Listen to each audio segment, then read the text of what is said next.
உறுப்பினர் சேர்க்கையில் இளம் வாக்காளர்களுக்கு முன்னுரிமை அளிக்க மாவட்ட செயலாளர்களை அறிவுறுத்தியுள்ள முதலமைச்சர் கடமைக்காக உறுப்பினர்களை சேர்க்க வேண்டாம் எனவும் கேட்டுக் கொண்டுள்ளார்.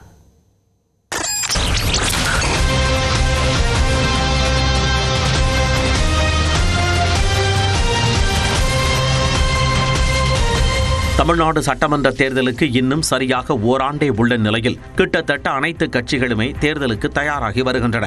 குறிப்பாக ஆளும் கட்சியான திமுக வேகமாக காய் நகர்த்தி வருகிறது. அதன் ஒரு பகுதியாக கடந்த வாரம் மதுரையில் திமுக பொதுக்குழு கூட்டம் மிக பிரம்மாண்டமாக நடைபெற்றது. அதில் பல்வேறு தீர்மானங்கள் நிறைவேற்றப்பட்டன. குறிப்பாக திமுகவில் புதிய வாக்காளர்களை சேர்ப்பது தொடர்பான ஓரணியில் தமிழ்நாடு என்ற சிறப்பு தீர்மானத்தை முதலமைச்சர் முன்மொழிந்தார். இந்த தீர்மானத்தை செயல்படுத்துவது தொடர்பாக திமுக மாவட்ட செயலாளர்கள், எம்பிக்கள், எம்எல்ஏக்கள், தொகுதி பார்வையாளர்களுடன் முதலமைச்சரும் திமுக தலைவருமான மு.க. ஸ்டாலின் காணொலி காட்சி வாயிலாக நேற்று ஆலோசனை மேற்கொண்டார்.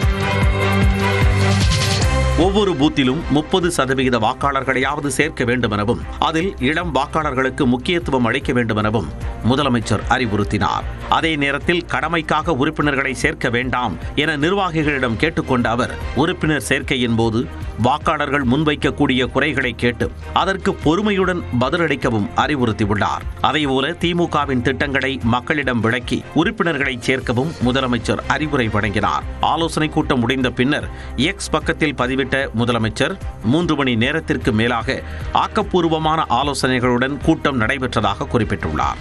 மக்களை சந்திக்க புறப்படும் திமுக நிர்வாகிகளின் ஒவ்வொரு நகர்வும் வெற்றி பெற வாழ்த்துவதாகவும் முதலமைச்சர் தெரிவித்துள்ளார். 2026ஆம் ஆண்டுக்கான தேர்தல் பரப்புரையை தற்போதே தொடங்கும் விதமாக மக்களை சந்திக்க திமுக நிர்வாகிகள் புறப்பட உள்ளதாகவும் தனது பதிவில் அவர் குறிப்பிட்டுள்ளார்.